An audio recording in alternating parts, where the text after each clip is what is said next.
So hello नमस्कार दोस्तों, इस वीडियो में हम लोग रिसेंट में यूपीएसएससी के द्वारा जितने भी एग्ज़ाम हुए हैं जिसमें यूपी से रिलेटेड यूपी स्पेशल के क्वेश्चंस पूछे गए हैं वो यहाँ पे देखेंगे। ये वीडियो आपका यूपीएसएससी लेखपाल और जो है लोअर पीसीएस साथ साथ यूपी पीसीएस के लिए इम्पोर्टेंट होगा। So let's get started. यहाँ पे फर्स्ट क्वेश्चन है what which is the state bird of the Uttar Pradesh, मतलब उत्तर प्रदेश का राष्ट्रीय पक्षी कौन सा है। तो यहाँ पे सबको पता है ये क्या है, सारस क्रेन जो है ये क्या है, इसका राज्य पक्षी है। ठीक है, तो यहाँ पे आंसर क्या है, डी है, ऑप्शन डी। उत्तर प्रदेश का राज्य पक्षी सारस क्रेन है। इसका वैज्ञानिक नाम ग्रस एंटीगॉन है। तो ये हमको पता होना चाहिए, दुनिया का सबसे बड़ा उड़ने वाला पक्षी है, ये भी इसके बारे में पता होना चाहिए। ये भी यूपीएसएससी एक्सरे के एग्जाम में ये पूछा गया था 2024 में। नेक्स्ट है which are the following the state animal of the Uttar Pradesh, लेकिन कौन सा उत्तर प्रदेश का राज्य पशु है। तो यहाँ पे अगर देखा जाए तो राज्य पशु कौन सा है, यहाँ पे आपका ये सौंप डियर, ठीक है, जिसको हम लोग बोलते हैं दलदली हिरण। ठीक है, तो ये इसका जो है तो यहाँ पे हमें ऑप्शन पता होना चाहिए, ऑप्शन डी, जिसे बारहसिंगा भी कहते हैं। यह राष्ट्रीय पक्षी है। यह राष्ट्रीय पक्षी जो है सारस है अथवा क्रंच। राष्ट्रीय पुष्प जो है पलास या टेसु। 2011 से राजकीय वृक्ष जो है अशोक है। राजकीय खेल हॉकी। राजकीय चिन्ह एक वृत्त में दो मछली तथा एक तीर धनुष तथा बीच में बहती गंगा यमुना, गंगा यमुना नदियाँ। ये कब स्वीकृत किया गया था, 1938 से। तो ये भी हमको पता होना चाहिए था। यहाँ पे नेक्स्ट यहाँ पे क्वेश्चन है कि निम्नलिखित में कौन सा कथन उत्तर प्रदेश के सुल्तानपुर जिले के बारे में सही है। तो इसका पुराना नाम मीसापुर था, जो सुल्तानपुर से है वो इसका आंसर सही लगा सकते हैं। सुल्तानपुर जिला दक्षिण में अयोध्या और अम्बेडकर नगर जिले से घिरा हुआ है। तो अगर मैं अपने ज़िले की बात करूँ तो ये है ज़िला हमारा, तो यहाँ पे है अम्बेडकर नगर ज़िले से घिरा हुआ है। सुंदरलाल मेमोरियल हॉल यहाँ स्थित है। तो इसमें बताना आपको, यहाँ पे बोथ स्टेटमेंट आर करेक्ट, यहाँ पे A and B are correct and option next है। यहाँ पे केवल एक कथन सही है, यहाँ पे सभी कथन सही हैं। तो यहाँ पे क्या है कि केवल कथन यहाँ पे सी सही है। ठीक है, only statement C is correct. यहाँ पे देखते हैं सुल्तानपुर जिले का पुराना नाम क्या था। यहाँ पे कुशभवनपुर मिलता है। यह जिला उत्तर उत्तर में फैजाबाद, अम्बेडकर नगर, उत्तर पश्चिम में बाराबंकी, पूर्व में जौनपुर, आजमगढ़, पश्चिम में अमेठी तथा दक्षिण में प्रतापगढ़ से घिरा है। उत्तर प्रदेश के सुल्तानपुर में सुंदरलाल मेमोरियल हॉल स्थित है। सुंदरलाल मेमोरियल हॉल सुल्तानपुर शहर के क्राइस्ट चर्च के दक्षिण दिशा में स्थित है। इसका निर्माण विक्टोरिया के याद में पहली जयंती पर करवाया गया था। वर्तमान समय में विक्टोरिया मंजिल के नाम से भी जाना जाता है। तो नेक्स्ट देखते हैं यहाँ पे उत्तर प्रदेश के राज्य पुष्प का नाम क्या है। आगे हम लोग देख चुके हैं, इसका नाम क्या था, पलास या टीसू। तो ये चीज़ ऑलरेडी कर चुके हैं, ये कई बार क्वेश्चन पूछा गया है यूपी पुलिस कांस्टेबल में या यूपीएससी जूनियर यूपीपीपी सब में इंपॉर्टेंट है। अगर उत्तर प्रदेश का राज्य पुष्प यहाँ पे पलास है। पलास का वैज्ञानिक नाम यहाँ पे ब्यूटिया मोनोस्पर्मा है। पलास को ढाक या टेसू के नाम से भी जाना जाता है। पलास के फूलों का इस्तेमाल होली के रंग बनाने में किया जाता है। इससे बने प्राकृतिक रंग त्वचा को नुकसान नहीं पहुंचाते। That's very important. नेक्स्ट यहाँ पे क्वेश्चन, निम्नलिखित में कौन सा उत्तर प्रदेश का सीमावर्ती राज्य नहीं है। तो हमको पता है यहाँ पे हरियाणा है, बिहार है, मध्य प्रदेश है, यहाँ पे उड़ीसा नहीं है। तो ऑप्शन जो है बी करेक्ट हो जाएगा। तो यहाँ पे उड़ीसा उत्तर प्रदेश का सीमावर्ती नहीं है। यह एक तटीय प्रदेश है जो देश के पूर्ववर्ती तट पर अवस्थित है। ठीक है, तो यहाँ ये चीज़ है। अच्छा, अगर बात करें यूपी जो है टोटल 8 स्टेट है प्लस 1 यूनियन टेरिटरी, दिल्ली से जो है अपना बॉर्डर शेयर करता है। सबसे बड़ा बॉर्डर किस स्टेट के साथ शेयर करना है ये आपको कमेंट करके बताना है। नेक्स्ट यहाँ पे देखते हैं, नेक्स्ट यहाँ पे क्वेश्चन है उत्तर प्रदेश के इतिहास से। अगेन का संयुक्त प्रांत आगरा एवं अवध की राजधानी को इलाहाबाद से कब स्थानांतरित किया गया। तो यहाँ पे लिखा संयुक्त प्रांत आगरा एवं अवध की राजधानी को इलाहाबाद से कब इलाहाबाद से कहाँ स्थानांतरित किया गया है। तो कानपुर, गोरखपुर, लखनऊ, वाराणसी। तो ये कहाँ पे किया गया था, ये किया गया था आपका लखनऊ में करा गया था। ठीक है, तो ऑप्शन सी जो है यहाँ पे करेक्ट हो जाएगा। ये अभी जो 2025 का क्वेश्चन है।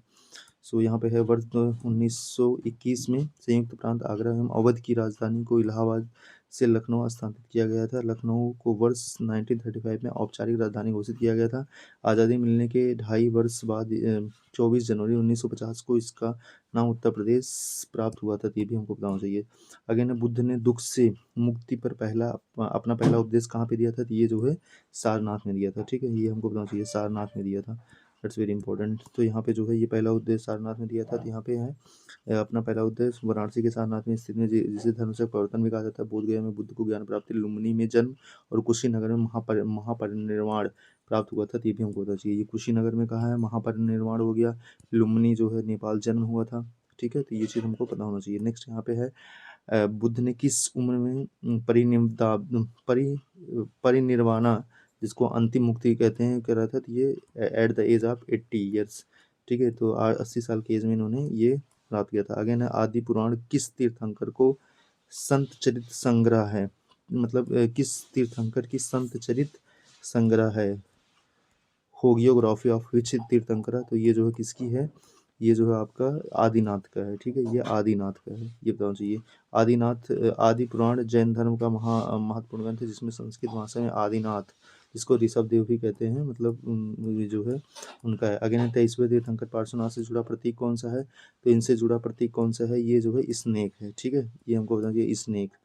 तो यहाँ पे जो है स्नेक है, बैल जो है ऋषभ देव का है, सिंह जो है महावीर स्वामी का है, शंख जो है नेमिनाथ का प्रतीक चिन्ह है। तो ये भी हमको बताइए, शंख जो है इसको कॉन्च बोलते हैं इंग्लिश में, ये जो है नेमिनाथ का है। ठीक है, और यहाँ पे बैल जो है ऋषभ देव का है, और जो है जो महावीर स्वामी इनका शेर है, सिंह। ठीक है, अगेन उन्नाव जिले का पूर्व नाम क्या था, उन्नाव जिले का पूर्व नाम सवाई गोदो, सत्यवादी, विष्णुपुर एंड प्रतापनगर। तो इसका क्या नाम था, इसका नाम था यहाँ पे सवाई गोदो। ठीक है, उन्नाव जिले का पहले नाम, इसके पहले क्या नाम था, सवाई गोदो। यहाँ उन्नाव जिले का पूर्व नाम यहाँ पे सवाई गोदो था। लगभग 1200 साल पहले यह शहर घने जंगलों से घिरा हुआ था। चौहान राजपूत गोदो सिंह ने संभवतः 12वीं शताब्दी के तीसरे चतुर्थ मास में जंगलों को साफ करके सवाई गोदो नामक शहर बनाया था, जो आज उन्नाव के नाम से जाना जाता है। वर्तमान उन्नाव जिले का क्षेत्रफल 4558 वर्ग किलोमीटर है। इस जिले का कुल छः तहसीलें और 16 विकास खंडों में विभाजित किया गया है। नवाबगंज पंछी अभयारण्य इसी जिले में है। ठीक है, अगेन है लखनऊ कि किस नवाब ने बड़ा इमामबाड़ा कॉम्प्लेक्स का निर्माण कराया था, तो यहाँ पे शुजाउद्दौला, वाजिद अली शाह, सफदरजंग एंड सादत अली खां। तो ये किसने कराया था, आपको ये तो इसको किसने कराया था, तो यहाँ पे जो है ये सफदरजंग ने कराया था। ठीक है, ऑप्शन सी यहाँ पे करेक्ट होगा। नेक्स्ट देख लेते हैं, यहाँ पे शब्द लखनऊ के नवाब सफदरगंज ने बड़ा इमाम बाड़ा कॉम्प्लेक्स का निर्माण कराया था, जबकि बड़ा इमाम बाड़ा, जिसमें आसफी इमाम बाड़ा कहा जाता है, इसका निर्माण वर्ष 1784 ईस्वी में अवध के नवाब असफत उद्दौला द्वारा कराया गया था। इमाम बाड़ा भवन लखनऊ की सबसे भव्य इमारतों में एक है। यह राष्ट्रीय महत्व स्मारक है, इसका प्रबंधन भारतीय पुरातत्व सर्वेक्षण द्वारा किया जाता है, आर्कियोलॉजिकल सर्वे ऑफ इंडिया के द्वारा। नेक्स्ट यहाँ पे है, इलाहाबाद संधि पर किस वर्ष हस्ताक्षर किए गए थे, जिसके परिणामस्वरूप उत्तर प्रदेश के कुछ हिस्सों में ब्रिटिश नियंत्रण हो गया था। ये कराया गया था 1965 1765 में, सॉरी 1765 में। अगस्त 1765 में इलाहाबाद में दो संधियों पर हस्ताक्षर किए गए थे, जिसमें प्रथम संधि पर हस्ताक्षर 12 अगस्त 1765 को रॉबर्ट क्लाइव और मुगल बादशाह शाह आलम द्वितीय के मध्य, तथा द्वितीय संधि 16 अगस्त 1765 को रॉबर्ट क्लाइव और अवध के नवाब शुजाउद्दौला के मध्य हुई। द्वितीय संधि के अंतर्गत एक नई कंपनी द्वारा हर्जाना के रूप में 50 लाख रुपए दिए गए। नई कंपनी और अवध में कर मुक्त व्यापार करने की छूट दी गई, और अवध के शेष क्षेत्र में इलाहाबाद को वापस लाया गया। नेक्स्ट यहाँ पे है, the famous poet Amir Khusro belongs to which city. Amir Khusro किस सिटी से बिलोंग करते हैं, यहाँ पे जो है वो किससे बिलोंग करते हैं, यहाँ पे ये पटियाली से बिलोंग करते हैं, यहाँ पे पटियाली होगा, तो ऑप्शन ए जो है करेक्ट होगा। प्रसिद्ध अमीर खुसरो का जन्म एटा जिले के पटियाली कासगंज उत्तर प्रदेश में हुआ था, जो प्रेजेंट टाइम में कासगंज वर्ष 1213 में 53 में हुआ था। उन्होंने दिल्ली के 6 सुल्ताना के साथ काम किया था, 6 सुल्तानों के साथ काम किया था। अमीर खुसरो सूफियों विशेष रूप से निजामुद्दीन औलिया के काफ़ी नज़दीक थे। उन्होंने अपने काव्य तथा संगीत के माध्यम से भारत की सूफी संस्कृति के निर्माण में महान योगदान दिया। नेक्स्ट यहाँ पे देखते हैं, इन विच नेक्स्ट है, वर्ष 1858 में दिल्ली डिवीज़न को उत्तर पश्चिम क्षेत्र से अलग कर दिया गया था, और उत्तर प्रदेश की राजधानी आगरा से स्थानांतरित कर दिया गया था। कहाँ पे, वाराणसी भी, कानपुर में। नेक्स्ट है यहाँ पे जो है आपका इलाहाबाद लखनऊ, तो कहाँ पे किया गया था, ये इलाहाबाद में करा गया था। ठीक है, तो यहाँ पे याद रखना, 1857 की क्रांति के बाद 1858 में दिल्ली डिवीज़न को उत्तर पश्चिमी प्रांत से अलग करते हुए इसकी राजधानी आगरा से इलाहाबाद स्थानांतरित कर दी गई, और उत्तर पश्चिम प्रांत तथा अवध के रूप में बटे उत्तर भारत को lieutenant governor and chief commissioner के अधीन कर दिया गया। 1920 में प्रांतीय चुनाव के बाद सरकार की राजधानी इलाहाबाद से लखनऊ स्थानांतरित करने की घोषणा की गई, एंड 1921 में लखनऊ में विधान परिषद की स्थापना की गई, और प्रांत का मुख्यालय प्रयागराज से लखनऊ स्थानांतरित कर दिया गया था। ये भी हमको पता होना चाहिए। 1921 में जो है विधान परिषद की स्थापना की गई थी। अगेन उस स्वतंत्रता सेनानी की पहचान कीजिए जिन्होंने भारत की स्वतंत्रता संग्राम में महत्वपूर्ण भूमिका निभाई, और उत्तर प्रदेश के बिजनौर जिले वो उत्तर प्रदेश के बिजनौर जिले से थे। उनका नाम क्या है, बख्त खां, अशफाक उल्लाह खां, डॉक्टर भीमराव अम्बेडकर, लाला लाजपत राय। तो यहाँ पे जो है ऑप्शन ए जो है करेक्ट है, यहाँ पे बात की जा रही है बख्त खां की। ठीक है। तो यहाँ पे है 1857 के भारतीय विद्रोह के दौरान जनरल बख्त खान ने भारतीय स्वतंत्रता बलों के दिल्ली राज क्षेत्र में कमांडर इन चीफ के रूप में कार्य किया और स्वतंत्रता संग्राम में महत्वपूर्ण भूमिका निभाई। इनका जन्म 1797 ईस्वी में बिजनौर जिले में हुआ था। इनकी माँ अवध की राजकुमारी थी। इनकी मृत्यु जो है 1859 में हुआ था। नेक्स्ट यहाँ पे है अवध किसान सभा के संबंध के तौर पर विचार कीजिए। ये 1920 में रूर प्रतापगढ़ में गठित हुआ। किसानों के विरुद्ध तालुकदारों की दमनकारी प्रथाओं के जवाब में बनाई गई थी। नजराना और बेगार का उन्मूलन करने का किया गया था। एंड महात्मा गांधी और जवाहरलाल नेहरू जैसे नेताओं का ध्यान आकर्षित किया जिन्होंने इनके मुद्दे को समर्थन दिया।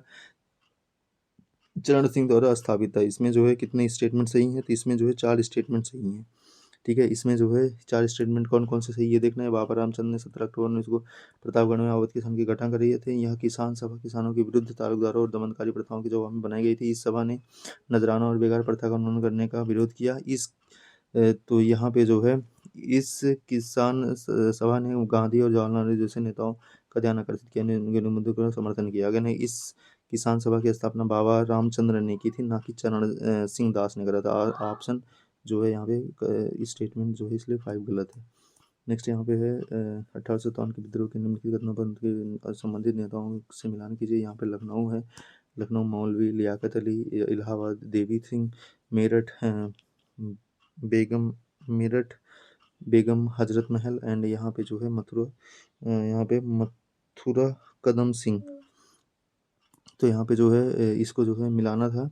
तो यहाँ पे अगर आपको पता हो तो यहाँ पे लखनऊ का कौन हो जाएगा, लखनऊ का बेगम हजरत महल, तो मतलब 1 का सी पे जाना था, तो ऑप्शन ये कर जाता। ठीक है, उसके बाद यहाँ पे जो है आपका मौलवी लियाकत अली जो है ये कहाँ से थे आपके, ये तो ये आपके इलाहाबाद से थे। ठीक है, तो इस प्रकार से इसको मिला सकते थे। तो आपका यहाँ पे 2 जो है किस पे जाता, 2 जो है ए पे जाता ना, इलाहाबाद ए पे जाता, तो ऑप्शन बी आपका यहाँ पे करेक्ट हो जाता। नेक्स्ट यहाँ पे देख लेते हैं। यहाँ पे लखनऊ से बेगम हजरत महल थी, इलाहाबाद से मौलवी लियाकत अली थे, मेरठ से कदम सिंह थे, मथुरा से देवी सिंह थी। तो जो है ये आपका यहाँ पे हो जाता। नेक्स्ट यहाँ पे था, नेक्स्ट क्वेश्चन था which of the following statement is are correct. कथन पर कौन सा कथन गलत है। यहाँ पे लिखा है इक्का आंदोलन 1921 से 1922 के बारे में, लेकिन कौन सा कथन गलत है। यहाँ पे लिखा है इक्का आंदोलन का नेतृत्व बहराइच के पास ही आदिवासी किसानों ने अंग्रेजों के खिलाफ किया था। अगेन है यह आंदोलन मुख्य रूप से जमींदारों के नेतृत्व में ब्रिटिश नीतियों के विरुद्ध था। अगेन है इस आंदोलन को प्रारंभ में भारतीय राष्ट्रीय कांग्रेस का समर्थन प्राप्त था। अगेन है यह आंदोलन सबसे पहले लखनऊ में शुरू हुआ, बाद में बाराबंकी, हरदोई और यहाँ पे जो है बहराइच और सीतापुर तक फैल गया। नॉन ऑफ देव। तो यहाँ पे जो है गलत कौन सा है, गलत है यहाँ पे ऑप्शन बी। ठीक है, यह आंदोलन मुख्य रूप से जमींदारों के नेतृत्व में ब्रिटिश नीतियों के विरुद्ध विद्रोह था, तो ये गलत है। तो ऑप्शन बी सही है। बाकी यहाँ पे तीनों जो है, यहाँ पे एक आंदोलन उत्तर प्रदेश के अवध क्षेत्र में किसानों का शोषण के विरुद्ध आंदोलन था। इसका नेतृत्व मदारी पासी ने किया। यह आंदोलन उच्च लगान पर किसानों का उत्पीड़न एवं शोषण, नजराना लेने जैसे अत्याचारों के विरुद्ध किया गया था। आंदोलन के कांग्रेस का अपराध हुआ। इसका विस्तार क्षेत्र लखनऊ, बाराबंकी, हरदोई, बहराइच, सीतापुर इत्यादि क्षेत्रों में विस्तृत था। तो ये हमको बताना चाहिए। नेक्स्ट यहाँ पे है मध्यकालीन भारत के प्रसिद्ध सूफी संत का नाम बताइए जो उत्तर प्रदेश के थे, जिन्होंने आखिरी कलाम और पद्मावत की रचना करी थी। तो यहाँ पे किसने करी पद्मावत, यहाँ पे मोहम्मद जैसी मलिक मोहम्मद जैसी ने करा था। तो यहाँ पे ऑप्शन ए जो है करेक्ट हो जाएगा। ठीक है, तो ये चीज़ हमको हमेशा पढ़ते रहते हैं। तो यहाँ पे है मलिक मोहम्मद जैसी अमेठी के निकट जायस के रहने वाले थे। जैसी सूफी प्रेम मार्गी शाखा के सर्वश्रेष्ठ कवि माने जाते हैं। उनकी पद्मावत रचना प्रेमाख्यान परंपरा का सर्वश्रेष्ठ प्रबंधन है। जैसी प्रमुख रचना है पद्मावत, अखरावट एंड आखिरी कलाम। नेक्स्ट यहाँ पे है, नेक्स्ट क्वेश्चन देख लेते हैं। यहाँ पे मूल रूप से यहाँ पे क्वेश्चन क्या था, हाँ अगेन मूल रूप से बलिया उत्तर प्रदेश के रहने वाले श्री चंद्रशेखर ने राष्ट्रीय नेता बनने से पहले उत्तर प्रदेश में किस राजनीतिक दल के महासचिव के रूप में कार्य किया था। ये किसके रूप में कार्य किए थे, ये प्रजा सोशलिस्ट पार्टी इसके रूप में कार्य किए थे। ऑप्शन सी प्रजा सोशलिस्ट पार्टी के रूप में काम कर रहे थे। यहाँ पे मूल रूप से बलिया उत्तर प्रदेश के रहने वाले श्री चंद्रशेखर राष्ट्रीय नेता बनने से पहले प्रजा सोशलिस्ट पार्टी के महासचिव के रूप में कार्य किया।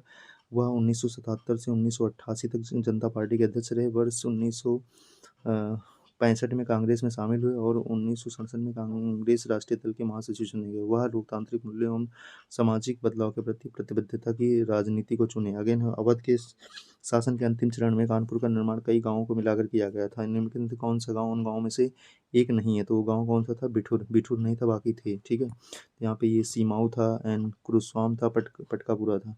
तो ये चीज़ आपको पता होना चाहिए। ये भी यूपीएससी वीडियो में ये क्वेश्चन पूछा गया था।